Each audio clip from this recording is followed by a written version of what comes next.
Waktu perang meletus itu saya mendoakan para misionaris, mendoakan anak Tuhan. Mhm. Sekarang ini mereka Jumat Agung kebaktiannya di mana? Iya. Filsuf-filsuf yang paling keras mengkritik kekristenan pun coba bicara tentang salib Yesus, menyerah. Terus terang masuk ke dalam episode podcast ini berat, Pak. Karena temanya penderitaan, salib.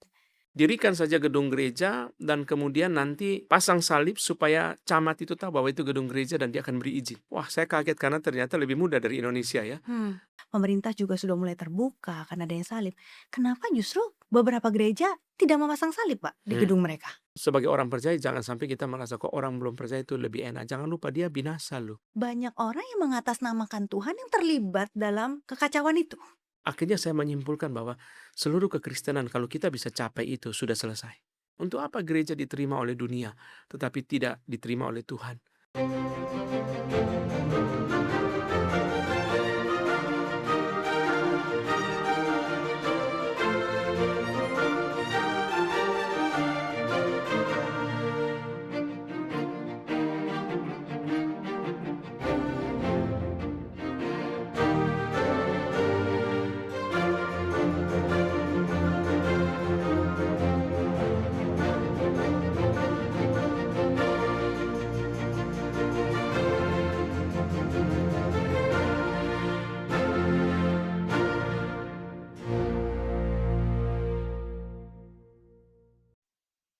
Ada satu hal yang sangat ironis di dalam kisah Jumat Agung. Manusia menolak Yesus. Tetapi justru melalui penolakan itu, Allah membuka jalan supaya manusia bisa diterima. Selamat datang di Truth and Love, podcast yang diselenggarakan oleh GRII Kebonjeruk di episode Jumat Agung. Selamat memperingati Jumat Agung untuk kita semua dan menyambut Paskah 2026. Hari ini hari yang sangat istimewa karena bukan saja kita memperingati Jumat Agung, tetapi hari ini juga adalah hari terakhir dari kita merenungkan 40 hari mengenai penderitaan Yesus melalui buku renungan yang banyak dari kita mungkin jalani bersama di GRI. Dan untuk menutup perjalanan 40 hari itu, hari ini kita kembali bersama dengan Pendeta Antonius Stephen Un dalam Truth and Love Podcast episode Jumat Agung 2026. Pak Antonius Un, selamat memperingati Jumat Agung, Pak. Terima kasih, sama-sama. Apa kabar, Pak? Baik Bu, makasih. Kita sungguh bersyukur ya, Pak, Hmm, responnya cukup baik hmm, untuk buku ini habis dalam waktu singkat. ya, Kita jelas di sini sepertinya memang banyak orang rindu hmm, untuk bisa mengambil waktu merenungkan kembali inti dari iman hmm, kita. Nah, Pak Anton, kita masuk ke episode Jumat Agung ini. hmm, Banyak hal yang kita bisa refleksikan. 40 hari kita merenungkan ini bersama-sama. Memang kita hidup di dunia tidak mudah, Pak. hmm, Tapi mengenai salib ini, Pak, hmm, yang terjadi 2000 tahun yang lalu, hmm, di tempat yang jauh hmm, dari tempat kita sekarang hmm, ini. Konteksnya mungkin sangat hmm, berbeda, hmm, kulturnya berbeda, hmm, situasinya berbeda. hmm, Masih relevan nggak, Pak, hmm, untuk orang-orang zaman sekarang ini, Pak? hmm. Terima kasih Bu Amel. Sebenarnya yang membuat menjadi relevan itu karena Tuhan Yesus yang di kayu salib Hmm, ya. Salib itu adalah dua hal secara historis. ya. Pertama, salib itu merupakan metode hukuman mati yang sebenarnya dari masa ke masa berbeda-beda ya. Di Prancis misalnya gulotin, lalu kemudian kursi listrik di Amerika, Hmm, dan hukuman gantung di Timur Tengah dan seterusnya gitu. Jadi sebenarnya ini adalah satu model hukuman mati. Nah yang kedua adalah salib ini adalah semacam alat teror dari pemerintah Romawi hmm, untuk meneror rakyat yang ingin melawan pemerintah. hmm, Nah, tetapi kemudian karena Tuhan Yesus yang dipaku di atas kayu salib, anak Allah, sehingga itu menjadi sesuatu yang relevan terus-menerus. Tiba-tiba kita melihat setelah abad ke-4, abad ke-3, ke-4, kita melihat satu transformasi besar dari sesuatu yang sangat dikutuk menjadi sesuatu yang sangat mulia. hmm, Terus sampai sekarang setelah 1700 tahun kita melihat tetap salib itu sesuatu yang sangat dibanggakan ya, Hmm. dipasang di mana-mana gereja dan seterusnya. Barangkali tidak ada perusahaan ya, yang mempunyai simbol yang dikenal di mana-mana seperti salib. Hmm. Ya, Coca-Cola memang sangat populer, tetapi salib itu sangat luar biasa. Hmm. Di satu kota, terutama di tempat-tempat yang bebas, itu orang bisa mendirikan gedung gereja dan memasang salib ya. Hmm. Tahun 2010 saya mengunjungi Kamboja Mhm. dan waktu itu mereka sudah terbuka. Oke. Sehingga saya dari perjalanan dari Ho Chi Minh, Vietnam itu naik bus kira-kira 6 jam sampai ke Phnom Penh. Mhm. Mhm. Waktu itu memang saya sengaja mengambil satu trip untuk mengunjungi hamba-hamba Tuhan. Mhm. Dan di sepanjang jalan itu, di sebelah kiri kanan itu banyak gedung gereja berdiri masih baru dan Mhm. ada salib gitu. Mhm. Lalu di ibu kota Kamboja, Phnom Penh, saya tanya kepada seorang misionaris, kenapa kok bisa, ini kan negara komunis, kok bisa begitu banyak salib dipasang? Mhm. Mereka mengatakan Kamboja sekarang terbuka. Hmm. Selain urusan politik, ekonomi, agama, semua bebas. Asal jangan mengkritik pemerintah. Dirikan saja gedung gereja dan kemudian nanti pasang salib supaya camat itu tahu bahwa itu gedung gereja dan dia akan beri izin. Hmm. Wah, saya kaget karena ternyata lebih mudah dari Indonesia ya. Hmm. Kita kalau belum ada izin jangan pasang salib. Kalau dia justru pasang salib supaya bisa ada Dapat izin. izin. Bisa dapat izin. Hmm. Nah, jadi kita melihat yang membuat salib itu terus menjadi relevan karena Tuhan Yesus. Hmm. Tuhan Yesus yang dipaku di atas kayu salib, anak Allah yang menanggung murka Allah untuk menggantikan orang yang percaya. Hmm. Sehingga salib itu terus menjadi relevan Hmm. sampai dengan sekarang. Menarik sekali Pak Un tadi Pak Un sampaikan bahwa salib itu sangat relevan dan juga sangat mulia.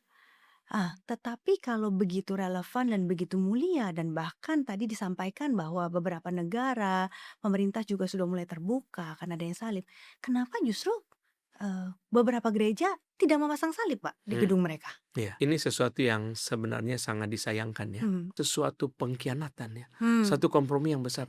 Kalau Tuhan Yesus tidak mati di kayu salib, kita ndak ada, gereja ndak ada, pendeta nggak ada, orang Kristen ndak ada. Kekristenan nggak ada Pak. Kekristenan ndak ada. Hmm. Jadi kita melihat bahwa ini adalah satu pengkhianatan yang sangat besar. Kita justru harus pasang. Yang benar adalah bahkan ketika kita dianiaya pun kita tetap menampilkan salib. Mhm. Itulah kita menyatakan bahwa ini inti daripada kekristenan. Untuk apa gereja diterima oleh dunia tetapi tidak diterima oleh Tuhan? Di dalam 2 Korintus ada satu kalimat berkata, jangan menjamah apa yang najis supaya aku menerima kamu. Hmm. Tuhan tidak berkenan kepada sikap itu. Kenapa? Karena kita menyesuaikan diri dengan dunia. Hmm. Loh, dunia ini kan binasa, kata Yohanes, menuju kepada kebinasaan. Kok jadi kita ngikut dia? Mhm. Harusnya kan gereja berani tampil dengan identitas dia. Bahwa kalau bukan darah Tuhan Yesus, saya tidak ada. Karena itu saya berani bahkan mencurahkan darah pun. Saya berani tampil. Sehingga di situ saya lihat satu pengkhianatan yang sangat besar. Hmm. Sangat disayangkan sekali. Hmm. Nah, karena itu kita bersyukur di dalam anugerah Tuhan, Patong selalu mengutamakan salib yang tinggi.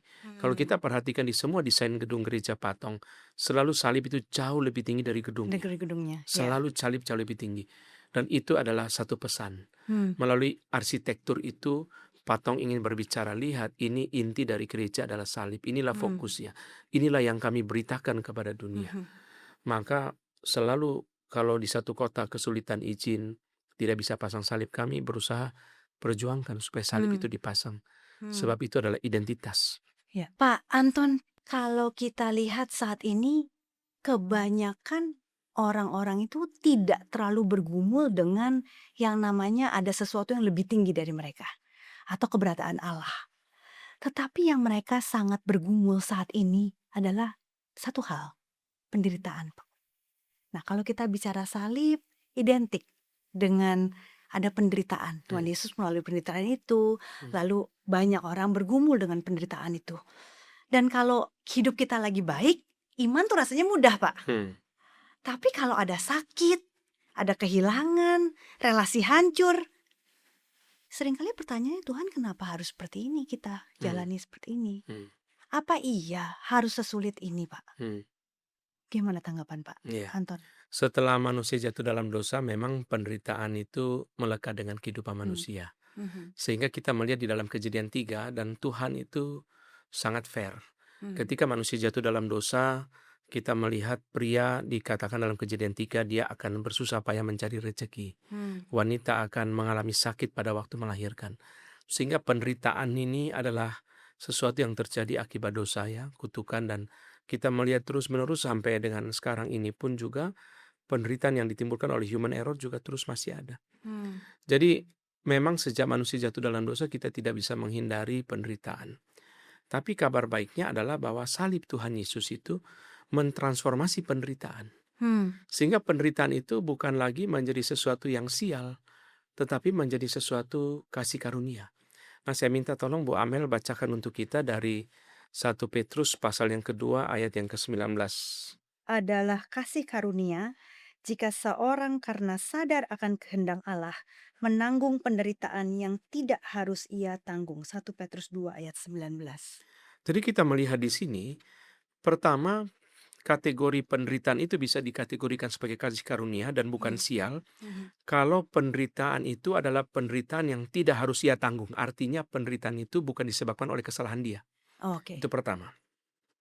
Kalau penderitaan itu bukan disebabkan oleh kesalahan dia, maka masuk kepada pada ciri yang kedua, dia harus memahami kehendak Allah bagi penderitaan itu. Kalau dia memahami kehendak Allah bagi penderitaan itu, maka penderitaan itu bukan sial. Penderitaan itu adalah kasih karunia. Kenapa? Karena penderitaan itu pertama bukan kesalahan dia. Kedua, dia memahami maksud Allah. Contoh paling gampang di Alkitab adalah Yusuf. Yusuf itu memahami maksud Allah. Penderitaan ini bukan kesalahan dia dijual oleh saudara-saudaranya. Kemudian dia memahami, engkau mereka-rekakan yang jahat bagiku, tapi Tuhan mereka-rekakan yang baik. Aku diutus untuk memelihara kamu pada masa kelaparan. Jadi di sini kita lihat bahwa kalau kita memahami kehendak Allah dalam penderitaan yang bukan karena kesalahan kita, penderitaan itu bukan sial, tapi penderitaan itu adalah kasih karunia. Penderitaan itu adalah anugerah. Penderitaan itu adalah berkat. Oh, saya mengerti. Misalnya pada diri saya, mama saya meninggal pada waktu saya SMA kelas 2 ya. Saya akhirnya mengerti bahwa itu adalah persiapan yang baik. Sekalipun pahit, tapi persiapan yang baik untuk saya menjadi hamba Tuhan. Karena mama saya sangat memanjakan saya. Dan itu nggak baik. Untuk seorang hamba Tuhan nggak baik. Saudara. Jadi perlu Tuhan mengambil hal yang paling berharga dalam hidup saya. Dan saya sangat kerasa kehilangan itu. Tetapi itu perlu. Itu perlu. Setelah saya memahami kehendak Allah, ini kan penderitaan yang bukan karena kesalahan saya. Setelah saya memahami kehendak Allah bagi penderitaan ini, saya berkata meskipun pahit tapi ini anugerah. Kehilangan itu adalah anugerah. Kehilangan itu adalah berkat Tuhan. Contoh yang lain, orang yang sepasang misionaris yang kehilangan anak-anak akibat kecelakaan. Ini sangat pahit. Tidak ada kita orang tua yang mau menanggung ini. Di mana-mana saya selalu katakan bahwa kehilangan orang tua yang dipanggil Tuhan seperti saya alami itu pahit. Tapi jauh lebih pahit orang tua memakamkan anak. Jauh lebih pahit orang tua kehilangan anak. Tapi sepasang misionaris ini di dalam kecelakaan itu sampai akhirnya kehilangan anak. Begitu pahit. Tapi setelah masa kedukaan itu lewat, mereka mengerti. Inilah cara Tuhan yang memudahkan mereka berkeliling untuk pelayanan. Mereka tinggal di apartemen. Ketika tiba tugas untuk mereka pergi, apartemen dikunci. Mereka berangkat 3 bulan, 5 bulan, tidak ada masalah. Tidak perlu ada anak yang diurus. Pahit memang, tetapi Tuhan memimpin mereka dengan sangat indah. Dan pada akhirnya kalau kita tanya kepada mereka, apakah penderitaan yang kalian alami sial? Tidak. Penderitaan ini anugerah. Karena mereka memahami bahwa ada kehendak Tuhan di balik itu semua. Nah, di situ kita kembali bahwa salib Tuhan Yesus itu penderitaan yang bukan karena kesalahan Tuhan Yesus. Penderitaan yang tidak harus dia tanggung. Dan dia memahami kehendak Allah. Untuk menggenapkan kehendak Allah bagi penebusan orang percaya. Dia mati di kayu salib. Maka kita pakai 1 Petrus 2:19 ini. Penderitaan bagi Tuhan Yesus bukan sial. Penderitaan itu adalah kasih karunia. Pak Anton, kalau kita di Reform kan sering mendengar ada yang namanya anugerah umum, ada yang namanya anugerah khusus. Kalau penderitaan ada yang seperti itu juga nggak, Pak? Penderitaan umum dan penderitaan khusus, atau pergumulan umum dan pergumulan khusus? Penderitaan itu bisa dijadikan sebagai anugerah umum. Ya. Anugerah umum itu artinya apa? Artinya sesuatu yang juga dialami oleh orang belum percaya. Kalau anugerah khusus atau anugerah keselamatan hanya dialami oleh orang percaya. Nah, saya memberi contoh penderitaan itu menjadi anugerah umum. Misalnya begini, kesulitan menyebabkan latihan ketekunan.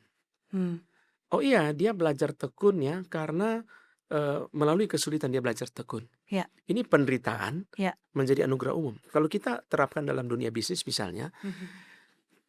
kesulitan dalam marketing menyebabkan perusahaan itu melakukan strategic adaptability, Mhm. penyesuaian yang strategis kepada bidang marketing. Ya.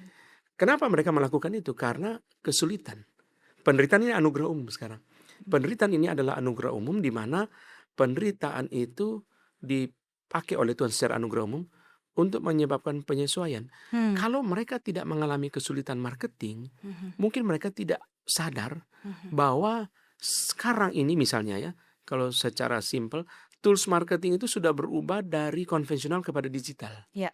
Kenapa mereka menyadari? Karena penjualan yang mandek, Mhm. kesulitan pada marketing. Jadi penderitaan itu diizinkan oleh Tuhan untuk secara anugerah umum untuk membawa satu kebaikan. Hmm. Anugerah umum itu kan dimaksudkan oleh Tuhan supaya dalam dunia berdosa ini kita masih mengalami kebaikan-kebaikan. Ya. Jadi penderitaan itu bersifat anugerah umum bukan hanya bagi orang yang percaya, tapi Mhm. juga bagi orang yang belum percaya. Oh, dia jadi mengerti. Dia mengerti bahwa sekarang harus mengadakan penyesuaian di dalam perusahaannya secara strategi. Ya. Eh, Teknologi informasi atau digitalisasi bukan sebagai cost, tapi sebagai strategi. Ya. Sebagai strategi yang diperlukan, harus lakukan itu. Tapi kalau dia nggak mengalami kesulitan, misalnya Bu Amel pasti tahu bahwa di banyak perusahaan itu satu fitur IT diputuskan untuk diadakan setelah mereka mengalami kesulitan. Betul. Wah, ternyata kita perlu Ya. ini Ya. untuk membuat laporan menjadi lebih mudah Ya. misalnya, Ya. untuk membuat komunikasi menjadi lebih mudah. Misalnya kita perlu apa? Ya. Jadi kasih contoh, Zoom atau Team itu kan sudah ada sebelum pandemi. Betul. Bukan hanya pandemi kan, Ya. orang-orang sudah menggunakan Zoom. Sebelum pandemi dulu kami pernah meeting pakai namanya itu GoToMeeting itu Ya. namanya ya. Macam-macam Saudara, itu sudah ada. Jadi itu kan sesuatu yang kemudian karena kesulitan, Ya. maka kita mulai berpikir bagaimana caranya menyelesaikan kesulitan. Jadi penderitaan itu sebagai anugerah umum. Tapi penderitaan itu juga bisa berperan di dalam konteks anugerah khusus dalam konteks Mhm. orang percaya. Misalnya di dalam Ibrani 12 Tuhan berkata bahwa kepada anak yang dia kasihi Tuhan akan hajar. Hmm. Orang menghajar anak yang dia kasihi. Ini berarti penderitaan hanya berfungsi pada anugerah khusus. Kenapa? Ya. Karena hanya keselamatanlah menjadikan kita anak kan. Hmm. Anak yang dikasihi maka Tuhan hajar dia. Mhm. Jadi di sini beda. Ketika seorang belum percaya mengalami kesulitan itu adalah anugerah umum. Tapi seorang percaya bisa jadi beda lagi karena dia mengumulkan hati Tuhan di dalam penderitaan itu pembentukan misalnya Mhm. pertobatan. Mhm. Misalnya dia jadi lebih dekat dengan hati Tuhan. Dia lebih mengerti dimensi-dimensi baru dari diri Allah yang ada di Alkitab yang dia tidak mengerti sebelum adanya penderitaan. Hmm. Nah, di dalam tulisan daripada Louis Berkhof itu yang bulan lalu kita bahas bukunya, Ya. dia mengatakan bahwa pengalaman-pengalaman hidup kita itu disebut sebagai tuntunan providensi, Hmm. tuntunan pemeliharaan Allah. Untuk apa? Untuk dua hal. Pertama, untuk membuat kebenaran itu lebih berkesan. Kedua, untuk menanamkan kebenaran itu masuk ke dalam hati. Ini hanya berlaku bagi orang percaya. Hmm. Penderitaan seperti ini hanya berlaku dalam konteks anugerah khusus. Nah, misalnya begini. Hmm. Contoh ya, saya berkhotbah Yohanes 3:16 Ya. sebelum punya anak. Sama setelah punya anak beda. Hmm. Tuntunan providensi Allah itu bukan hanya berlangsung berlaku pada hal-hal yang pahit, hal-hal yang baik juga bisa. Ya. Tuhan memberi anak, saya sukacita, tapi waktu saya gendong anak saya, Tuhan, saya begitu mencintai anak ini, Mhm. tapi anakmu kau beri untuk mati bagi saya. Hmm. Sebelum saya punya anak sama sesudah punya anak beda. Mhm. Nah yang kedua, ketika anak saya yang kedua mau meninggal, Hmm. saya khotbah Yohanes 3:16 beda lagi. Ya. Beda lagi, itu pengalaman penderitaan membawa kebenaran. Yohanes 3:16 itu menjadi begitu berkesan bagi saya Mhm. dan membawa kebenaran itu masuk di dalam hati saya. Hmm. Iya ya, Tuhan Allah Bapa itu anaknya mati loh. Anak saya nggak mati, hampir mati. Hmm. Itu saat itu waktu itu Bu Amel anak saya itu kena Yang kedua virus. ini ya, Kak? Anak yang kedua kena virus. Jadi waktu dalam masa kritis itu Mhm. panas dia naik 1 jam naik 1 derajat. Hmm. Terakhir itu sudah 41. Hmm. 41 itu hidungnya bengkok, matanya Aduh. juling ke tengah. Hmm. Saya waktu cerita ini kepada teman saya yang anaknya meninggal, dia bilang sama. Anak saya meninggal juga mengalami fenomena yang sama. Hmm. Tetapi anak saya kata dia, panasnya itu tidak berasa. Hmm. Jadi derajatnya naik tapi di luar tidak panas. Itu Oh. sebabnya sampai meninggal. Nah, anak saya ini panasnya di luar berasa. Nah, ketika itu istri saya sudah lari, nggak tahan.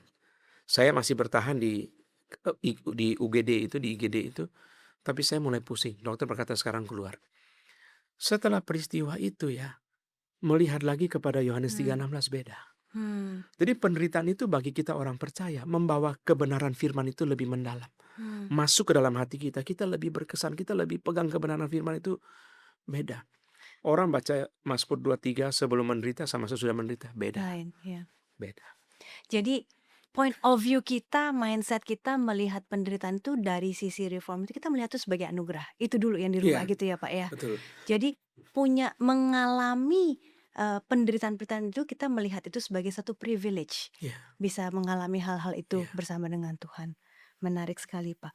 Pak, sekarang kalau kita lihat ya Pak ya, di dalam film Passion of the Christ, ini kan sangat identik sekali dengan Jumat Agung, identik sekali dengan Paskah. Itu ada satu kisah penyaliban, itu ada adegan yang sangat kontras Pak. Waktu Barabas, Hmm. dia ini pembunuh, udah gitu dibebaskan. Tapi Tuhan Yesus justru diambil tempatnya Barabas ini. Nah, kalau kita baca di buku renungan ini Pak, ini disebut sebagai penebusan yang menggantikan. Nah, kira-kira waktu kita melihat pertukaran itu Pak, Yesus menggantikan Barabas, sebenarnya apa sih yang Injil ingin kita pahami tentang apa yang terjadi di atas itu, terjadi di salib itu? Saya senang Bu Amel mengutip ini ya.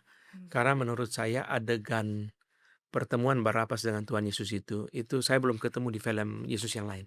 Hmm. Saya rasa mungkin tidak ada karena film Tuhan Yesus yang lain itu kan menceritakan dari kelahiran sampai dengan kebangkitan kan, sampai kenaikannya. Mhm. Sehingga lebih spread gitu. Ya, Nah, ini kan fokus di minggu kesengsaraan. ya. Sehingga di situ memang itu satu tatapan. Jadi nanti kita lihat ya di dalam tayangan kita ini tatapan itu. Waktu Barabas dibebaskan dia menatap Hmm. itu ya. Menatap Tuhan Yesus itu, wah itu sesuatu yang bagi saya luar biasa, sangat Hmm. eksistensial. Nah, kenapa luar biasa? Di dalam buku renungan saya cantumkan bahwa Barabas itu bisa jadi dia anak seorang rabi. Hmm. Karena Baraba anak bapa ya, Baraba itu anak bapa. Orang-orang Yahudi suka memanggil rabi sebagai bapa. Hmm. Sehingga ada kemungkinan ketika Pilatus yang biasa membebaskan satu orang pada hari Paskah itu, membebaskan satu orang, ketika mereka tahu Pilatus akan membebaskan satu orang, kemungkinan ada gosip di antara orang-orang Yahudi ini, bebaskannya anak teman kita aja. Di dalam ada anak teman kita, bebaskan dia aja. Nah, kemudian Barabas itu dibebaskan itu. Nah, Barabas itu dibebaskan karena Yesus yang dihukum. Ini sebenarnya semacam satu metafora. Hmm. Satu metafora bahwa Yesus yang dihukum supaya ada yang dibebaskan. Hmm. Nah, itu betul-betul secara rohani itu yang mengalami adalah orang percaya. Hmm. Nah, di sini menjadi kesedihan karena apa? Karena Barabas tidak mengalami. Dia Hmm. mengalami dibebaskan secara jasmani, Ya. tapi dia tidak mengalami dibebaskan secara rohani dan secara kekal. Hmm. Sayang sekali, dia hanya dibebaskan di dalam dunia ini. Hmm. Tetapi gambaran itu menurut saya diizinkan oleh Tuhan untuk menjadi satu metafora. Lihatlah, inilah kematian yang menggantikan. Yesus mati, ada nggak yang digantikan? Orang-orang agnostik, orang ateis akan mengatakan, mana itu kematian yang menggantikan? Itu kan beda 2000 tahun sama kita. Loh, lihat aja cerita Barabas. Itu sudah sangat jelas. Itu satu message yang Tuhan beri kepada kita. Bahwa melalui kematian Yesus ada yang dibebaskan. Ada nggak? Ada. Hmm. Terbukti Barabas kok. Mereka memilih Barabas. Jadi di situ kita melihat bahwa message-nya itu sangat jelas. Nah, tatapan itu akan terjadi lagi di dalam penghakiman terakhir. Hmm. Yesus, kalau tadinya Barabas menatap Yesus, sekarang Yesuslah yang akan menatap Barabas di dalam penghakiman terakhir. Dan waktu tatapan itu menyedihkan di dalam penghakiman terakhir karena Barabas ditatap oleh hakim akhir zaman yang akan menentukan dia masuk ke dalam hukuman kekal. Itu menyedihkan. Mungkin waktu itu Barabas akan berkata, sayang ya, saya tidak percaya dia sebagai Tuhan dan Juru Selamat. Waktu itu. Saya sudah bertemu dengan dia waktu itu. Sayang sekali. Jadi itu satu pertukaran yang sangat bagus. Dan Mel Gibson dengan sangat indah memunculkan ini di dalam film itu dan kita mesti melihat itu. Hmm. Kita mesti melihat itu. Mungkin saat ini kalau kita kaitkan dengan kehidupan pribadi ya Pak, mungkin tidak se-ekstrim ada pertukaran satu dihukum mati, satu tidak. Tetapi seringkali yang terjadi dan menjadi banyak pertanyaan dari orang-orang Kristen, orang-orang percaya adalah seringkali ketika sesuatu terjadi, itu kebanyakan menimpa anak-anak Tuhan. Malah orang-orang yang tidak dalam Tuhan seolah-olah terbebaskan dari kesulitan, dari apa dan sebagainya. Bagaimana Pak kita bisa menguatkan mereka yang bergumul dengan hal ini Pak? Nah ini memang satu tantangan ya, tetapi saya membaca dalam bukunya Louis Berkhof, dia katakan bahwa orang yang belum percaya atau orang yang tidak diselamatkan, umumnya mereka menerima anugerah umum lebih banyak. Oke. Jadi sekarang Bu Amel kita lihat aja orang kaya-kaya ini kebanyakan bukan orang Geri lah. Bahkan di Indonesia pun juga ya ada mungkin 1, 2 orang Geri yang paling kaya ya. Tapi di dunia ini ya kita lihat aja dari berapa 10 besar, 20 besar kan enggak ada satupun orang Kristen yang cinta Tuhan. Ya, jangan bilang orang Geri ya, orang Kristen Ya. cinta Tuhan pun enggak ada. Nah, menurut Louis Berkhof dia bilang itu adalah satu pengaturan Tuhan yang bijaksana. Kita ini kalau sudah diberi anugerah keselamatan, masih tambah bonus anugerah umum itu sudah luar biasa. Mereka tidak. Jadi kita orang percaya tidak boleh sekali-kali iri kepada mereka. Kita ini kalaupun kita umpama andai kata ya hidup miskin, melarat, sakit-sakitan pun sampai mati, masuk surga loh. Masuk surga.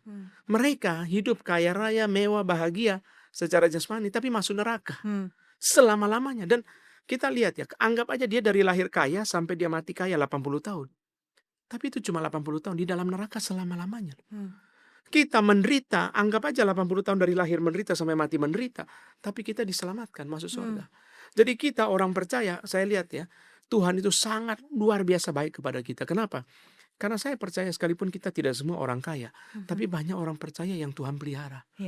Kecukupan ya dan seterusnya. Jadi ini dalam Wahyu pasal yang ke-6 itu dibilang apa? 1 cupak gandum harganya 1 dinar, 3 cupak jelai harganya 1 dinar. Ini cerita mengenai krisis ekonomi. Nubuat mengenai datangnya berulang-ulang krisis ekonomi dalam sejarah. 1 dinar upah kerja 1 hari, hasilnya cuma 1 cupak gandum. Berarti 1 keluarga makan 1 cupak gandum. Ini nanti dalam buku Allah Berdaulat saya akan bahas ini. Nah, tetapi dibilang kalau mau makan yang makanan binatang jelai itu 1 dinar dapat 3 cupak jelai. Ini krisis ekonomi. Jadi Tuhan di dalam Wahyu 6 itu menubuatkan bahwa krisis ekonomi itu akan sering terjadi. Tapi di situ ditambahkan kalimat, jangan rusakkan minyak dan anggur. Apa maksudnya? Pelihara itu untuk orang percaya. Karena meterai ketiga itu adalah untuk orang percaya. Jadi waktu Tuhan izinkan krisis ekonomi menimpa seluruh dunia, katakanlah, sesuai nubuat Wahyu 6, tetapi jangan rusakkan minyak dan anggur karena orang percaya perlu. Jadi kita ini diselamatkan, diberi anugerah khusus, tapi masih ditambah lagi dengan anugerah umum. Jadi kita ini apa ya? Betul-betul tidak layak mengalami semua yang luar biasa ini dalam hidup kita. Sehingga kita sebagai orang percaya jangan sampai kita merasa kok orang belum percaya itu lebih enak. Jangan lupa dia binasa loh. Kalau dia tidak percaya Tuhan Yesus sampai dia mati, dia binasa. Kita ini sudah diberi kehidupan yang kekal. Masih ditambah dengan anugerah umum, kita tidak kekurangan dan seterusnya. Tuhan pelihara kita gitu. Puji Tuhan ya Pak Un ya. Terus terang masuk ke dalam episode podcast ini berat Pak. Karena temanya penderitaan, salib, dan situasi dunia juga bukan yang sedang dalam situasi yang sangat baik-baik saja. Dunia kita penuh dengan kekerasan, penuh penderitaan, ada perang di beberapa tempat. Dan sebenarnya kita di Indonesia sendiri pun kita masih punya luka dari 98 itu Pak. Yang masih membekas dan belum sepenuhnya sembuh. Bahkan di kalangan anak-anak Tuhan juga. Di tengah-tengah kericuhan seperti ini, mungkin orang ada yang bertanya, berbisik, Tuhan tuh di mana? Mungkin mereka tidak bisa merasakan kehadiran Tuhan. Dan parahnya lagi Pak, seringkali kita melihat banyak orang yang mengatasnamakan Tuhan yang terlibat dalam kekacauan itu. Bagaimana kita menyikapi hal ini? Bagaimana kita bisa memberikan penghiburan juga untuk orang-orang ini? Pandangan Pak Anton bagaimana mengenai hal ini? Jadi Bu Amel, tema ini saya gumulkan tahun 2016, Hmm. 2017, jadi kurang lebih 10 tahun lalu, 2017 saya kira ya, waktu saya riset PhD di Belanda ya. Saya itu kan mempelajari pemikiran-pemikiran pasca Perang Dunia. Jadi pemikiran-pemikiran pasca Perang Dunia ini salah satu keunikannya adalah mereka banyak sekali bergulat dengan korban Holocaust ya. Di Jerman Holocaust, di Rusia itu adalah Gulag. Jadi saya bergumul betul ya. Bergumul itu bukan dalam pengertian saya menjadi meragukan Tuhan, bukan. Tapi bergumul ingin mencari kedalaman makna. Karena penderitaan itu luar biasa. Salah satu, ada 2 karya seni yang saya berkontak waktu itu. Pertama itu adalah cuplikan dari film Schindler List yang sangat mengenaskan. Di dalam cuplikan 3 menit itu lagunya yang dibikin oleh John Williams itu juga sangat menyedihkan ya. Di situ itu digambarkan anak kecil yang dilempar masuk ke dalam septic tank. Lalu ada anak remaja yang ditembak. Ya. Lalu pada sisi yang lain saya mengunjungi museum daripada Van Gogh. Van Gogh anak seorang pendeta yang masa dia mengikuti papanya, itu namanya periode awal daripada lukisan-lukisan Van Gogh, yaitu periode yang paling terkenal itu adalah Potato Eater. Pada masa itu dia mengikuti papanya melayani di desa, dia melihat orang-orang kampung yang begitu miskin. Saya lihat lukisan Van Gogh tentang orang-orang kampung ini bukan hanya begitu miskin, begitu jelek. Kita nggak membayangkan orang-orang Belanda sekarang yang ganteng-ganteng ya, yang cantik-cantik. Di situ ada satu lukisan yang mengharukan saya, itu bukan Potato Eater, tetapi namanya The Cottage. Lukisan itu tentang rumah. Rumah itu jelek sekali rumahnya. Setelah saya berdiri di depan lukisan itu merenungkan lama, baru sadar bahwa rumah itu ternyata 2 pintu. Ternyata 2 keluarga yang tinggal di rumah yang begitu kecil dan begitu jelek. Nah, di situ saya melihat bahwa manusia bertanya tentang penderitaan itu adalah suatu pertanyaan yang sangat valid. Karena memang berat.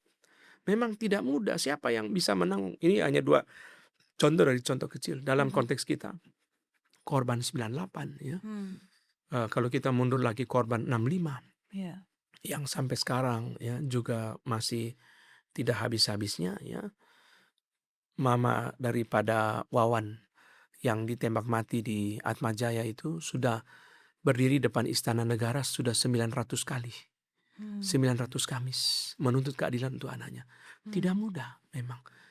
Tapi di situ saya akhirnya datang kepada salib Tuhan Yesus. Dan saya menemukan bahwa berapapun manusia memprotes kekristenan, mengkritik doktrin, mengkritik teologi, mengkritik Alkitab, mengkritik apa saja. Tapi sampai penderitaan Yesus tidak bisa dikritik. Tidak bisa. Filsuf-filsuf yang paling keras mengkritik kekristenan pun coba bicara tentang salib Yesus, menyerah. Dia menderita. Bicara pelanggaran HAM, dia korban pelanggaran HAM. Bicara penderitaan, dia menderita kok. Masa orang menderita masih dimaki juga? Kalau orang menderita masih dimaki juga, yang maki nggak ada hati nuraninya. Saya di situ menemukan satu hal, bahwa jawaban pertama dan terdepan bagi penderitaan manusia itu adalah salib. Nggak bisa dibantah. Nggak bisa dibantah. Itu sebabnya di dalam pemikiran postmodern, dalam filsafat postmodern, itu minat kepada salib itu jadi lebih besar lagi. Dia menderita kok. Kamu mau bicara apa? Pelanggaran HAM. Kamu mau bicara kekerasan. Kamu mau bicara rezim otoriter. Dia korban. Dia korban dari ketidakadilan, rezim otoriter, pelanggaran hak asasi. Masa orang menderita masih dimaki juga? Dia menderita. Dia nggak dapat apa-apa. Dia menderita. Oh iya ya. Saya pulang dengan satu kepercayaan diri waktu itu riset. Biasanya saya datang itu pada musim winter dan musim panas karena mengatur jadwal gereja ya. Jadi saya datang pertama itu musim dingin. Wah, merenungkan itu di dalam musim dingin itu sangat indah, mengingatkan kepada kita bahwa memang salib itu sesuatu yang sangat luar biasa. Sekarang kita bicara perang yang terjadi di Timur Tengah. Siapapun yang salah, tapi saya berkata bahwa selalu korban adalah orang-orang kecil, korban adalah rakyat jelata, korban adalah orang biasa. Dan jangan lupa ya, sekalipun Trump itu dianggap mewakili Kristen konservatif, tapi di antara korban-korban yang terjadi di Timur Tengah ada orang Kristen, akan ada juga orang Kristen. Demikian pula serangan daripada Iran kepada negara-negara Arab itu sama juga.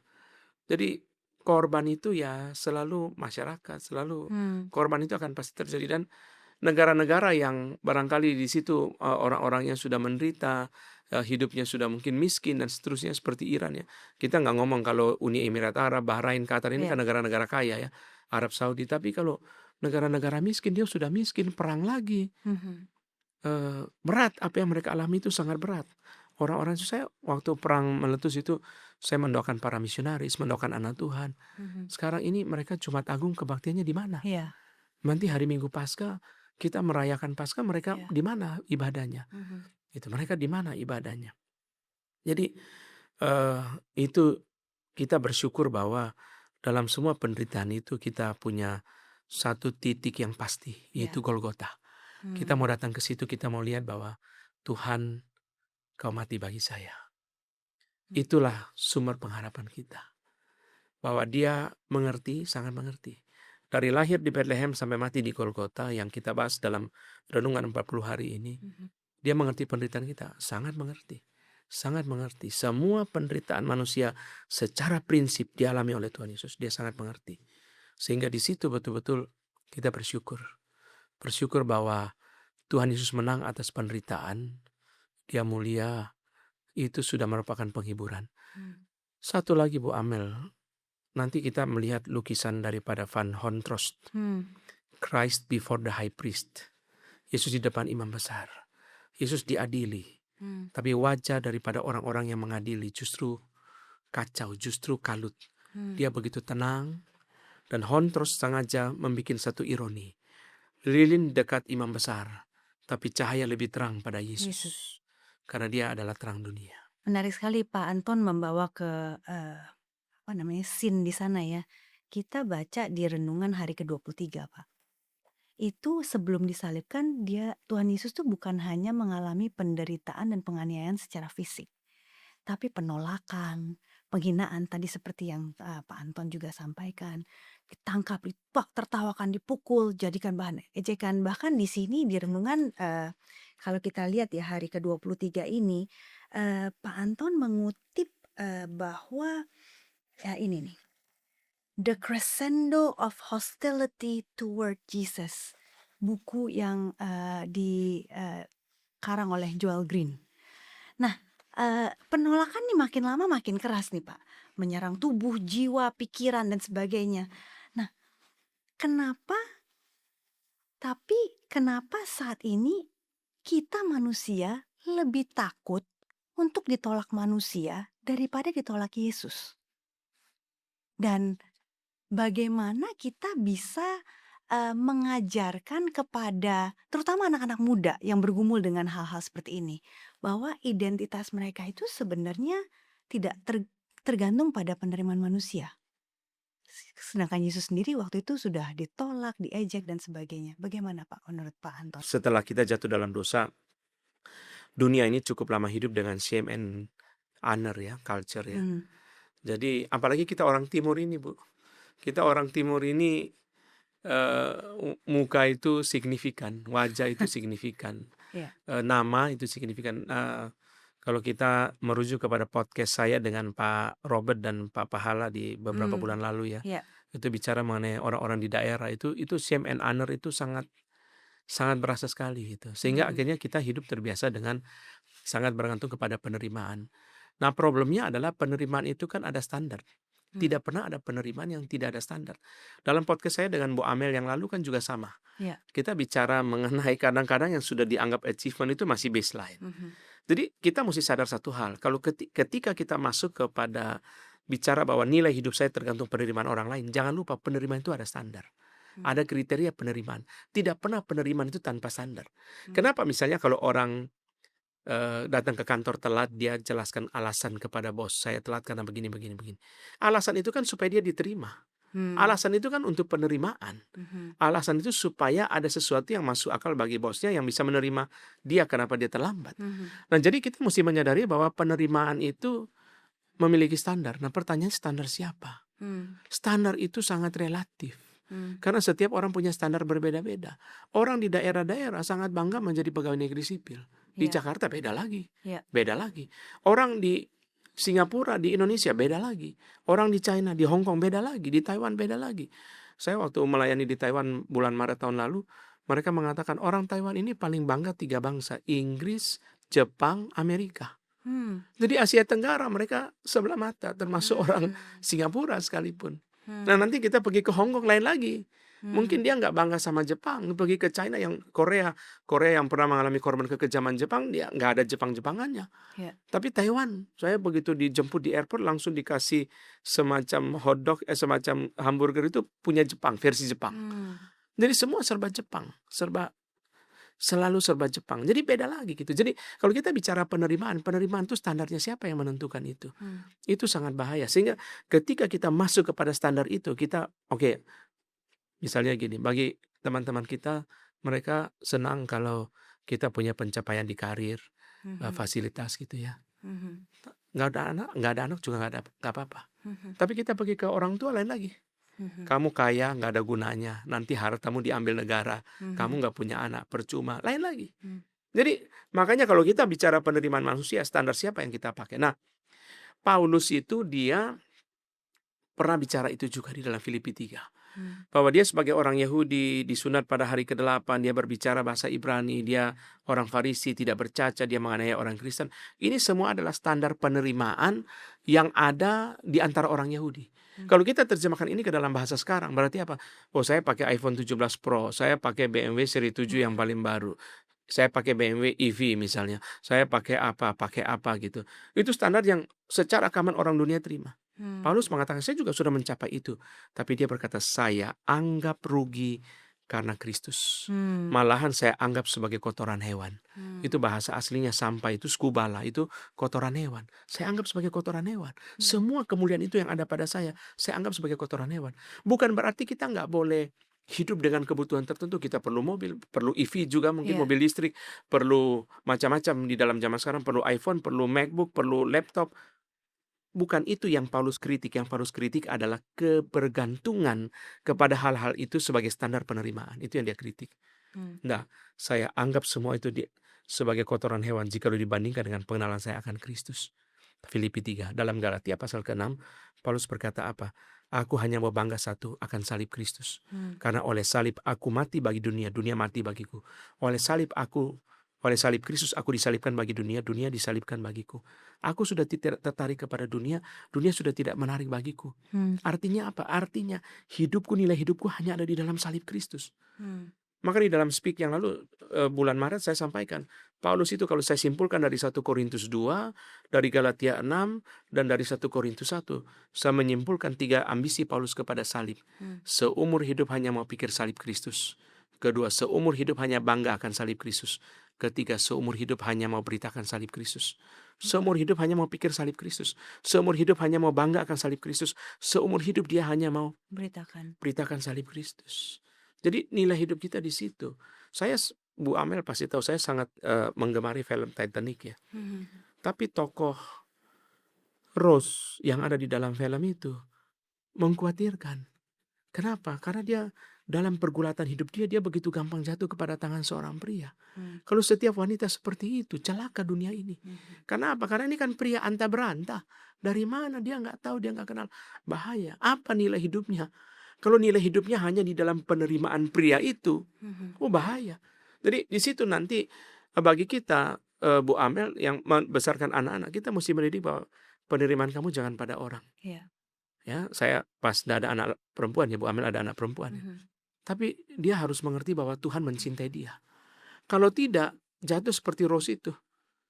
Asal saya diterima oleh pria yang mencintai saya, itulah sudah segala-galanya bagi saya. Nggak benar. Nggak benar. Tuhan mati bagi saya. Nilai hidup saya adalah karena darah Yesus itu. Jadi artinya apa? Artinya ketika kemudian anak kita memilih pasangan hidup, dia punya jarak untuk bergumul yang lebih leluasa.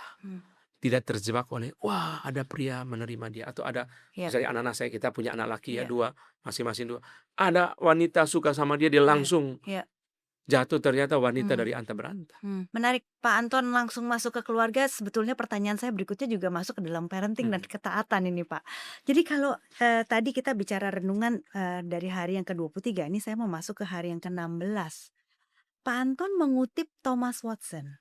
Dia mengatakan sesuatu yang sangat tajam, Pak. Pada akhirnya, dikatakan di sini, pada akhirnya semua orang akan taat kepada kehendak Allah. Itu pernyataan yang optimis ya, Pak, sebetulnya. Tetapi dia sampaikan lagi, ada yang taatnya melalui pertobatan, ada yang taatnya melalui penghukuman. Nah, kalau kita lihat di dalam parenting nih, Pak, kan kadang-kadang kita mengajarkan kepada anak tentang dosa atau tentang apalah yang tidak baik itu konsekuensinya seperti apa. Kadang-kadang kita juga rancu ya, Pak, anak ini sebenarnya dia akhirnya pada akhirnya dia taat itu karena dia betul-betul menyadari atau dia itu takut dihukum, Pak. Nah, merefleksikan hal ini, Pak, bagaimana ya kita menolong anak-anak kita untuk mengerti apa yang benar? Mungkin bisa, Pak Anton share sedikit sebagai seorang ayah kepada anak-anak, bagaimana, Pak, dalam konteks ini? Ya, Bu Amel, saya belakangan ini punya satu pokok doa dan satu mimpi ya. Mmm. Saya juga sering kalau ketemu Bu Amel di gereja misalnya, saya juga doakan Bu Amel meskipun Bu Amel nggak tahu. Doakan Pak Rica, doakan anak-anak ya, Makasih, doakan. Pak. Di STT saya ketemu Mmm. mahasiswa di tangga darurat, ya Mmm. doakan mereka. Apa yang saya doakan? Dan setiap hari saya doakan jemaat juga doa ini. Mmm. Tuhan tolong supaya dia mempersembahkan hatinya kepada darah Yesus. Mmm. Itu. Itu aja. Jadi akhirnya saya menyimpulkan bahwa seluruh kekristenan kalau kita bisa capai itu sudah selesai. Sudah selesai. Mempersembahkan hati kita kepada darah Yesus artinya kita dari sedalam-dalamnya hati memahami betapa mahalnya darah Yesus. Mmm. Dan kita menghidupi keyakinan itu. Bagi saya orang Kristen adalah orang yang harus terus-menerus sadar bahwa darah Yesus itu mahal. Nah, anak-anak harus sampai di situ. Kita orang tua nggak boleh terjebak kepada perubahan perilaku anak-anak. Dia bisa taat sama Bu Amel, sama Pak Richard gara-gara dia mau mainan. Mhm. Dia bisa taat sama saya gara-gara dia punya keinginan tertentu. Iya. Atau dia taat sama kakek nenek misalnya karena dia ada keinginan tertentu, Iya. bukan karena dia betul-betul bertobat. Mhm. Ini bahaya. Jadi apa yang harus kita doakan? Anak-anak itu harus dibawa kepada darah Yesus Mmm. supaya mereka mengerti. Nanti kapan-kapan saya ketemu Karen ya, anak Bu Amel yang ketiga, kapan-kapan saya mau kasih tahu dia. Sekarang saya ngomong sama anaknya Pak Yosua sama anaknya Pak Carlos, masih Mmm. kecil-kecil ya. Ingat pesan Pak Anton sampai mati jangan Iya. lupa ya. Apa itu? Darah Tuhan Yesus mahal. Mahal. Iya. Nah, saya ngomong itu sama mereka. Saya ingat Pak Anton pernah katakan itu kepada anak-anak saya Oh juga, ya, pernah bisikan di juga? kupingnya. Ya, Iya. betul, berarti Tapi, sudah. Pak Anton mau kemana dengan hal itu? Apa yang, maksudnya ya one day mereka akan ingat, tapi kira-kira apa, Pak, yang mau dibawa dengan hal itu, Pak, untuk Ketika anak-anak? mereka sudah mempersembahkan hati kepada darah Yesus, Bu ya, Hmm. dia akan punya dedicated life. Hmm. Hidup yang dipersembahkan kepada Tuhan karena dia tahu dia sudah menerima anugerah itu. Darah Yesus itu mewakili begitu banyak aspek. Seluruh kehidupan Yesus, pengorbanan Yesus, Hmm. penyalipan, Hmm. kehendak Allah, Hmm. anugerah Tuhan, keselamatan. Hmm. Bagi saya diwakili oleh dua kata itu darah Tuhan Yesus, darah Kristus.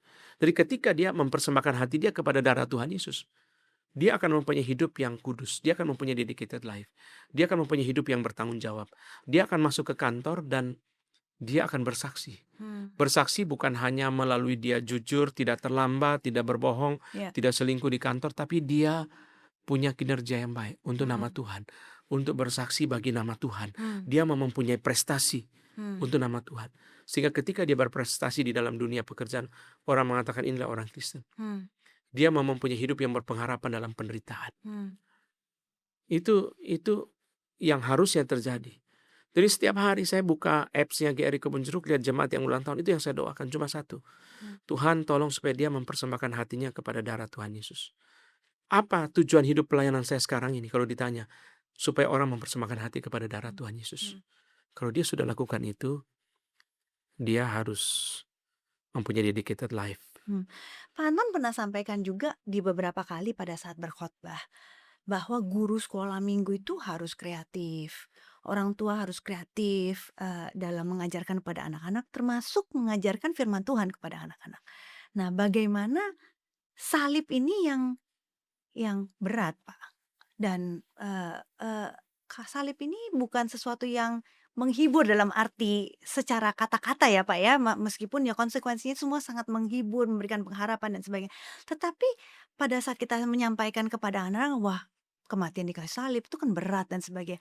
Bagaimana kita tetap berkreatif tapi tidak, menurunkan esensi dari arti salib ini kepada anak-anak dan akhirnya memenangkan mereka dalam Kristus? Ada seorang rekan, ya, atau satu cerita yang pernah saya dengar dari orang lain, Mhm. ceritanya sangat indah. Mmm. Jadi anak itu waktu itu masih umur berapa saya nggak tahu, masih kecil, Mhm. dia suka sekali main baterai. Mmm. Main baterai malah dimasukkan ke mulutnya. Oh, no. Jadi papanya itu bilang, sudah tegur bolak-balik Heeh. tapi susah. Papanya bilang, "Nanti kalau papa pulang dari kantor, kamu main baterai, kamu akan dihukum. Mmm. Hukumannya apa? Papa pukul jarimu pakai penggaris sampai berdarah." Oh. Suatu hari istrinya, mamanya telepon, "Anak ini telan baterai." Bukan lagi hanya main baterai, telan baterai. Mmm. Marah sekali papanya, pulang sampai di rumah, papanya bilang, "Ambil penggaris, cari yang besi, cari yang besi. Kamu sudah tahu hukumannya apa? Sudah. Apa itu hukumannya? Pukul jari sampai berdarah. Oke, sekarang papa minta kamu pukul jari papa sampai berdarah." Anak itu pukul terus jari papanya sampai berdarah. Mmm. Sampai dia nangis. Mmm. Setelah dia nangis, papanya bilang, "Kamu tahu siapa yang salah? Saya. Yang harusnya dihukum siapa? Saya. Sudah tahu hukumannya? Sudah. Sudah tahu aturannya? Sudah. Kenapa sekarang papa yang dihukum?" Mmm. Inilah Tuhan Yesus. Mmm. Tuhan Yesus mati di kayu salib Mmm. untuk menggantikan kita. Mmm. Di situ dia diajarkan mengenai penderitaan Yesus. Anak itu menangis dan dia Mmm. boleh belajar tentang salib Yesus. Satu cerita yang saya cantumkan di Instagram saya beberapa bulan lalu mengenai supir taksi. Mhm. Itu juga sama. Apa itu? Waktu dia bikin kesalahan yang dia harus tanggung. Mhm. Dan kita jaga itu, konsekuensi Iya. itu. Tapi kemudian saya memberikan kepada dia tips yang Iya. mengganti kesalahan dia. Mhm. Dia menangis dan saya mengajar dia mengenai salib. Mmm. Jadi salah satu pendidikan yang penting mengenai salib itu adalah kasih dan keadilan. Mmm. Sebenarnya waktu kita memelihara keseimbangan antara kasih dan keadilan, itu sudah pengajaran tentang salib. Karena salib itu sebenarnya bicara mengenai kasih dan keadilan. Ketika Tuhan mengasihi kita, Tuhan Yesus harus mati di kayu salib Mhm. supaya menanggung dosa kita. Kenapa? Karena Alkitab berkata upah dosa adalah maut. Orang berdosa harus dihukum. Tapi karena Tuhan mengasihi kita dan memilih kita untuk dilepaskan dari dosa, dari hukuman, maka demi keadilan Tuhan harus ada yang menggantikan hukuman kita, Mmm. yaitu Tuhan Yesus. Jadi di salib itu kasih dan keadilan. Sehingga ketika kita menjalankan kasih dan keadilan kepada anak-anak kita, itu sudah pemberitaan salib secara tidak langsung. Mmm. Mereka melihat, oke, kita mengasihi mereka, tapi kita memelihara keadilan. Kita waktu menjatuhkan hukuman yang tepat, Pendeta Stephen Tong mengatakan begini, kalau hukuman lebih keras dari kesalahan, membuat dia benci dan memberontak. Kalau hukuman kurang dari kesalahan, membuat dia meremehkan dan menghina. Waktu kita memberi hukuman yang tepat, sesuai dengan kesalahan dia, itu keadilannya. Itu di dalamnya juga ada kasih. Kenapa? Karena kalau kebencian kan kita menghukum lebih dari kesalahan. Iya. Ya kan, itu kan kebencian. Jadi di situ kasih dan keadilan bertemu. Di saat itulah kita menjelaskan mengenai salib Tuhan Yesus. Jadi kapan paling bagus menjelaskan kepada Mhm. anak mengenai salib Tuhan Yesus? Selain Pasca Jumat Agung gitu ya. Iya. Pada waktu dia bikin kesalahan. Mmm. Itu saat yang paling bagus. Waktu dia Momen-momen bikin waktu kesalahan. dia mau didisiplinkan dan Ya, sebagainya, kesalahan itu ya, itu ya, bisa kita masuk untuk mengenai salib. ya, Pak Anton, kita sudah bicara tadi mengenai penderitaan, kita sudah bicara penolakan, kita sudah bicara tentang, kekerasan, penghukuman bahkan. Sekarang kita mau masuk ke bagian pengampunan, Pak. Salib ini juga ada pengampunan yang terjadi di situ. Dan kalau kita lihat di buku renungan ini, Pak, tentang Stefanus, dia berdoa kepada orang-orang yang merajam dia. Dan dia katakan, "Tuhan, janganlah tanggungkan dosa ini kepada mereka." Waktu kita baca itu, wah, kagum ya, Pak, ya.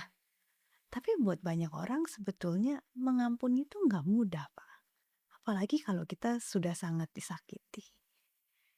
Boleh saya masuk ke hal yang lebih personal, Pak? Pak Anton sebagai hamba Tuhan pasti pernah disakiti. Jemaat, keluarga, apapun tuh. Bagaimana Pak? Pernah bergumul nggak Pak untuk mengampuni ini? Memang, mengampuni ini tidak mudah. Hmm. Kenapa? Karena kalau tidak ada luka hati, mudah saja. Hmm. Selalu pengampunan itu karena bicara mengenai luka, bicara mengenai harga yang harus dibayar. Jadi, Hmm. itu yang menyebabkan pengampunan itu menjadi tidak mudah, gitu. Hmm. Tapi kalau kita melihat salib Tuhan Yesus ya, kalimat pertama dan saya percaya bahwa penjahat di kayu salib bertobat karena Roh Kudus bekerja melalui kalimat pertama. Hmm. Kepala prajurit bertobat karena Roh Kudus bekerja melalui kalimat pertama. Hmm. Tuhan Yesus berkata, "Ya Bapa, ampunilah mereka sebab mereka tidak tahu apa yang mereka perbuat." Hmm. Tuhan Yesus berdoa itu meminta pengampunan untuk orang-orang itu. Ya. Orang-orang itu bukanlah orang-orang yang sudah bertobat, sudah menyesal, dan datang minta maaf sama Tuhan Yesus. Hmm. Tuhan meminta pengampunan untuk mereka. Seringkali kita ini mau mengampuni kalau apa? Kalau orang itu menyesal, minta maaf, datang, bertobat ya, berubah lalu kepada kita, lalu kita, "Oh sudah nggak apa-apa, saya sudah maafkan, ini kan sudah lama, sudah nggak usah diingat lagi." Tapi di atas kayu salib kan nggak ada yang datang kepada Yesus minta maaf, nggak ada yang datang kepada Yesus untuk mengampuni, minta diampuni, nggak ada kan. Dia berdoa minta pengampunan. Lalu kita juga melihat bahwa di atas kayu salib itu, Tuhan Yesus berdoa minta mengampuni mereka. Setelah ayat tentang pengampunan itu dikatakan apa? Mereka membuang undi membagi pakaiannya. Bahkan kejahatan mereka kepada Yesus masih berlangsung. Kita biasanya mau mengampuni kalau apa? Sudah lama, ya udah nggak Ya. usah diingat ya. Itu kan dulu memang kita masih muda, begini begitu. Mhm. Tapi ketika luka masih segar, ketika hati masih panas, ketika luka itu baru saja terjadi, tidak mudah kita mengampuni. Tapi Tuhan Yesus mengampuni. Di situ kita melihat bahwa setelah kita mengenal darah Yesus, kita mempunyai kemungkinan untuk mengampuni. Dan kita meminta kekuatan dari Roh Kudus untuk menolong kita untuk bisa mengampuni. Dengan melihat apa? Dengan melihat satu kebenaran bahwa saya juga orang berdosa Hmm. yang Tuhan ampuni. Hmm. Jangan lupa saya juga orang berdosa. Hmm. Seringkali kita sulit mengampuni karena apa? Karena kita hanya melihat kesalahan dia. Ya. Kita nggak melihat kesalahan kita. Mhm. Itu pertama. Kedua, orang-orang Quaker mengatakan, kaum Quaker mengatakan, musuh adalah orang yang kita belum tahu ceritanya. Kita belum tahu ceritanya. Kalau kita tahu cerita dia, kita bukan saja tidak marah, kita kasihan. Kadang-kadang orang yang menjengkelkan kita, mungkin dia adalah orang yang di rumah Hmm. merupakan menantu yang dimusuhi oleh mertuanya. Hmm. Mungkin dia adalah istri atau suami yang dalam pernikahan yang tidak harmonis. Hmm. Mungkin dia mengalami kesulitan uang. Hmm. Mungkin dia trauma masa lalu, Ya. masa kecil yang tidak bahagia. Jadi, ya mari kita minta kekuatan Tuhan untuk memahami kesulitan mereka. Memang kita pasti merasa jengkel, merasa tidak enak ya, tapi kita minta kekuatan Tuhan Hmm. untuk menerima. Saya juga banyak kekurangan loh. Hmm. Jangan melihat kekurangan mereka aja. Saya sendiri juga banyak kekurangan. Toh Tuhan terima kok. Toh Tuhan ampuni. Kenapa saya harus terus melihat kekurangan dia? Hmm. Kenapa saya harus terus menuntut kekurangan dia? Mau sampai kapan? Hmm. Kita harus ada titik berhenti. Pengampunan itu adalah titik berhenti. Berhenti untuk membebaskan kita daripada masa lalu. Kita mau melihat kepada masa depan. Pencipta mobil saja tahu bahwa kaca yang besar itu adalah kaca depan. Hmm. Bukan kaca spion. Kaca spion itu kecil-kecil. 3 kaca spion kecil semua. Artinya apa? Jangan lihat ke belakang terus. Ya. Kamu harus lihat ke depan. Jadi pengampunan itu adalah titik berhenti. Mau sampai kapan? Mau sampai kapan? Itu sesuatu yang tidak bisa diubah. Masa lalu tidak bisa diubah. Hmm. Ya, kita hanya bisa melihat masa lalu dengan kasih Kristus lalu menerima. Ya sudah, berhenti sampai di sini. Kita mau menuju ke masa depan. Kenapa hidup kita yang begitu mahal harus dikuasai terus oleh dendam, harus dikuasai terus oleh kebencian? Mau sampai kapan? Hmm. Mau sampai kapan? Hidup kita harus jalan terus. Kita harus mengurus begitu banyak hal. Nanti besok kita dihakimi oleh Tuhan. Bayangkan kalau saya katakan ketemu Bu Amel 4 jam. Saya cerita mengenai orang-orang yang saya tidak senang. Buat apa? Lebih baik saya ketemu Bu Amel 4 jam, mari kita bicara mengenai bagaimana hidup yang menyenangkan Tuhan. Bagaimana hidup yang berkenan kepada Tuhan. Bagaimana Bu Amel bisa menjadi berkat di kantor. Iya, buat apa saya 4 jam mencurahkan kepahitan saya kepada Bu Amel. Oh ini apa, oh gini, buat apa? Gitu. Tuhan sudah mati bagi saya, Tuhan juga mati bagi dia. Kita berdoa supaya dia dipakai Tuhan, berdoa supaya dia diberkati oleh Tuhan, ya sudah. Pengampunan itu adalah satu titik baru. Titik baru di mana kita berkata, sudah selesai yang lama, saya mau mulai yang baru. Dan karena itu juga terjadi dalam hidup kita, sekarang kita juga lakukan itu kepada orang lain. Indah, kita bebas. Patong cerita satu cerita mungkin lebih baik ya. Lebih baik nanti kita lihat sendiri cerita itu. Karena cerita itu sangat memberkati saya. Tetapi saya susah menceritakan supaya Patong menceritakan. Dia cerita mengenai pengampunan sangat indah. Cerita itu cerita lucu. Tapi saya waktu mendengar cerita lucu itu, di akhir saya selain tertawa menangis. Jadi singkatnya ya, nanti kita dengarkan cerita itu di dalam rekaman ini. Anak itu sama kokonya, sama abangnya, mereka suka bawa anak bebek ke sungai minum air. Lalu pulang, adiknya jatuh timpa anak bebek mati. Lalu kokonya pakai ini sebagai teror. Terus adiknya diteror. Aku lapor papa lu, aku lapor papa. Sampai papanya mengampuni dia. Waduh, begitu papa mengampuni dia, hidupnya langsung lega. Jadi kita diampuni, kita lega. Sama juga ketika kita mengampuni, Kita juga lega. kita lega. Kita lega. Waktu saya kecil saya dengar sekolah minggu, guru cerita satu cerita. Ada seorang kakak dan seorang adik. Kakak itu terus menggertak adik. Kakak itu terus menindas, menekan adik. Sehingga adik itu takut sekali sama kakaknya. Dan makin takut kakak makin berani. Makin berani adik makin takut. Makin takut kakak makin keras sama dia. Dan itu papanya mempunyai bebek yang banyak. Jadi kakak adik setiap hari usir bebek. Pergi ke sungai makan-makan pulang. Jalan-jalan supaya bebek itu semua gerak badan. Bebek itu semua makan-makan lalu pulang. Satu hari adik itu lari terlalu cepat. Jatuh tindas di atas satu bebek. Bebeknya mati satu. Setelah bebeknya mati satu, kakak bilang, kamu apa ini? Lari cepat-cepat. Nah, lihat, dia mati. Saya kasih tahu papa. Kak, jangan kasih tahu papa, kak. Jangan kasih tahu papa. Awas dulu ya. Saya pasti kasih tahu. Sudah dipukul setengah mati kamu.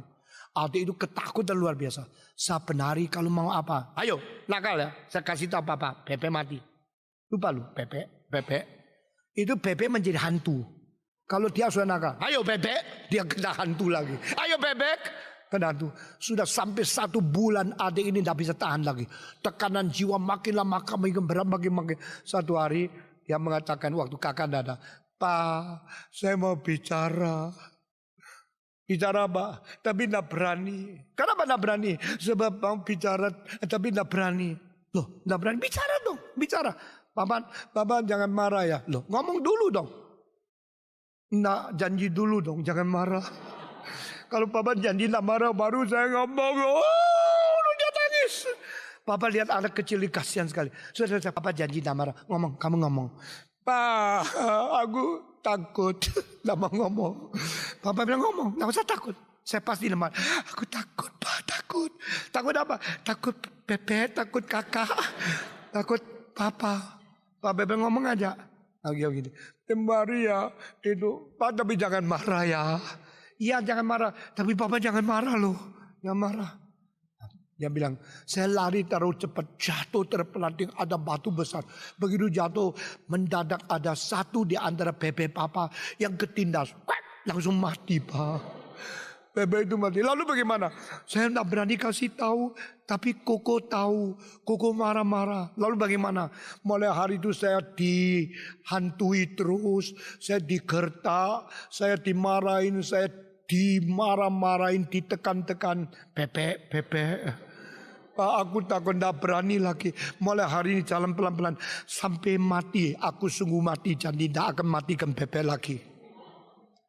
Papa bilang, gini aja kok ribut. Kakakmu itu keterlaluan. Bebek satu mati, bawa pulang dipotong masak untuk kamu makan japo. Gini kok takut. Sudah, nanti bebek bertelur, bebek nanti menjadi anak bebek lagi. Sudah, kamu anakku yang kusayang. Dipeluk, sudah dipeluk, dilus-lus kepalanya. Papa ndak marah kok. Papa ampuni kamu. Dan bebek itu mati, ya sudah. Nanti engkau tidak usah takut lagi. Mulai hari itu dia lain. Dia jalan-jalan bisa siul lagi. Jalan-jalan. Ya. Kakak kalau marah dia lihat gini aja. Papa bilang, Kurang ajar lu ya, Bebek. Awas lu ya. Nanti kasih tahu sama papa. Dia tetap sama. Sampai kakaknya buat. Akhirnya kakak boleh rasa, ini kok lain ya. Sekarang berani sama saya. Sekarang dah takut-takut. Dulu saya gertak, dia takut lari. Dia takut nangis. Sekarang kok siolan terus ya. Kenapa lu sekarang berani sama saya? Tahu tidak? Kamu pernah matiin bebek? Tahu tidak? Saya akan kasih tahu papa. Dia bilang, kasih tahu ya, kasih tahu dong. Kalau berani kasih tahu. Lu berani betul ya? Saya kasih tahu papa, papa pukul kamu. Baru tahu papamu hebat. Adik itu mengatakan, papa sudah tahu. Siapa kasih tahu? Saya. Lalu bagaimana? Sudah kasih tahu, saya dipeluk, dilus-lus. Diampuni, bilang tidak apa-apa. Mulai hari itu senjata kakaknya tidak ada lagi. Mulai hari itu menakut-nakuti dia tidak mempan lagi. Mulai hari itu dia mempunyai satu jiwa yang lapang menghadap ayah meskipun dia pernah bersalah. Tidak terasa Pak Anton sudah 1 jam lebih sedikit kita berbincang-bincang. Mungkin pertanyaan yang terakhir, saya ingin kita kembali ke film Passion of the Christ.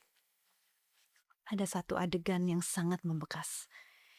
Itu waktu Yesus berlutut sendirian di Taman Getsemani dan dia katakan, Bapa, bukan kehendakku, melainkan kehendakmu lah yang terjadi. Dia di sini akhirnya memilih untuk taat. Setelah pergumulan yang begitu panjang, biarlah cawan ini lalu dariku dan sebagainya. Mungkin dia juga dari sisi kemanusiaannya kalau boleh diizinkan. Tapi pada akhirnya di keheningan itu dia duduk sendiri, berlutut sendiri di Getsemani dan dia katakan, kehendak Tuhan yang terjadi. Dan menarik sekali Pak Anton mengutip himne yang sangat sederhana di buku renungan ini. Dari Kidung Reform Injili nomor 59. Ngapa Yesus mati bagi saya? Kasihnya, ya karena kasihnya. Pak Anton, untuk para pendengar yang saat ini mungkin di tengah begitu banyak badai hidup, yang tidak tahu ujungnya kapan, mungkin ada pesan-pesan pastoral yang ingin Pak Anton sampaikan kepada mereka. Mari kita jadi seperti Yohanes, Rasul Yohanes yang terus memandang kepada salib Tuhan Yesus. Tidak bagus kalau kita hanya merenungkan salib waktu Jumat Agung atau waktu perjamuan kudus. Tapi kita mau jadikan salib sebagai tempat yang kita terus kembali. Jadikanlah Golgota sebagai satu shelter yang kita terus kembali ke situ dan kembali ke situ. Pada waktu kita menghadapi pencobaan, kita pergi ke situ. Pada waktu kita menghadapi penderitaan, kita pergi ke situ. Pada waktu kita menghadapi ketidakpastian, kita pergi ke situ. Kenapa Paulus harus menetapkan hati untuk hidup hanya dengan salib Yesus? Jikalau salib tidak mempunyai kekuatan yang luar biasa, tidak mungkin Rasul Paulus lakukan itu. Bukankah hidup dia penuh dengan penderitaan? Jadi saya mengajak kepada seluruh pendengar, seluruh pemirsa, mari kita terus datang kepada salib Kristus. Hanya disitulah kita dapat penghiburan, dapat pengharapan. Dan tentu salib tidak bisa dilepaskan daripada kebangkitan Tuhan Yesus ya. Karena John Calvin berkata bahwa tanpa kebangkitan Tuhan Yesus, seluruh salib Kristus tidak berkuasa. Itu tidak bisa dilepaskan. Tapi kita harus berangkat dari Golgota, pergi ke situ dan duduk diam. Kalau Golgota itu satu tempat seperti tempat kita sendirian di situ, sendirian bersama Tuhan. Kadang-kadang kita bisa merasakan bahwa orang terdekat kita pun tidak bisa mengerti kita. Tapi kita pergi ke situ karena dia mengerti semua pergumulan kita. Terima kasih Pak Anton. Apakah saya bisa minta Pak Anton untuk menutup dalam doa dan juga sekaligus mendoakan untuk setiap yang mendengar di sini dengan pergumulan mereka dan sebagainya, salib boleh terus diberitakan, dipikirkan dan dibanggakan. Tuhan, kami bersyukur di hari Jumat Agung ini kami boleh kembali merenungkan tentang salib Kristus. Kami tahu ya Tuhan, ada satu kepastian, kemenangan, jaminan, pengharapan di dalam penderitaan Yesus. Kami tahu ya Tuhan bahwa Tuhan Yesus pada akhirnya menang di dalam kebangkitan. Tapi kemenangan itu sudah nyata jelas di dalam Golgota. Karena itu ya Tuhan, kami menyerahkan setiap pendengar yang Tuhan tahu memiliki pergumulan, baik pergumulan keluarga, pergumulan pekerjaan, pergumulan kesehatan, pergumulan pelayanan. Kami berdoa Tuhan, supaya melalui renungan akan salib Kristus kami boleh dikuatkan untuk setia, karena kami percaya ketika kami menanggung penderitaan yang tidak harus kami tanggung, dan kami memahami maksud-maksud Allah dalam penderitaan itu. Penderitaan itu bukanlah sial, tetapi kasih karunia. Kami mendoakan semua anak Tuhan yang menderita akibat perang di Timur Tengah. Biarlah Tuhan memberi kekuatan. Jikalau Jumat Agung ini mereka tidak bisa beribadah, dan mereka tidak bisa berkumpul, tidak bisa mendengarkan siaran, biarlah dari rumah mereka masing-masing mengingat kepada ayat-ayat Alkitab tentang salib Kristus. Kami juga mendoakan bagi masyarakat bangsa kami ya Tuhan, yang menanggung penderitaan, gereja-gereja yang mengalami kesulitan izin, anak-anak Tuhan yang mengalami penderitaan, kiranya Tuhan juga berikan kekuatan penghiburan melalui khotbah-khotbah Jumat Agung yang diadakan pada hari ini di seluruh Indonesia. Kami berdoa ya Tuhan, supaya lebih banyak orang yang diberi kesempatan mengenal darah Yesus, mempersembahkan hati kepada darah Yesus, karena disitulah kami boleh memperoleh pengampunan dan penghiburan. Secara khusus kami berdoa bagi anak-anak muda dan anak-anak kami, biarlah mereka juga ditolong oleh Roh Kudus untuk mempersembahkan hati kepada salib Kristus, kepada darah Kristus. Terima kasih Tuhan untuk Bu Amel dan juga semua tim di dalam pelayanan pada saat ini. Tuhan juga memberkati kebaktian-kebaktian Jumat Agung yang masih berlangsung di kota-kota lain pada malam hari, di gereja-gereja di Singapura di mana Pendeta Stephen Tong akan memimpin. Kami serahkan ke dalam tangan Tuhan. Terima kasih Tuhan. Dalam nama Tuhan Yesus kami berdoa. Amin. Amin. Baik, terima kasih Pak Anton untuk waktu hari ini dan sudah memberikan kepada kami semua encouragement di Jumat Agung ini. Hari ini kita sudah banyak berbicara mengenai salib dari berbagai sudut pandang. Sekali lagi, terima kasih untuk kehadirannya dalam podcast Truth and Love yang diselenggarakan oleh GRII Kebonjeruk episode Jumat Agung dan Paskah 2026. Kiranya Tuhan memberkati kita semua.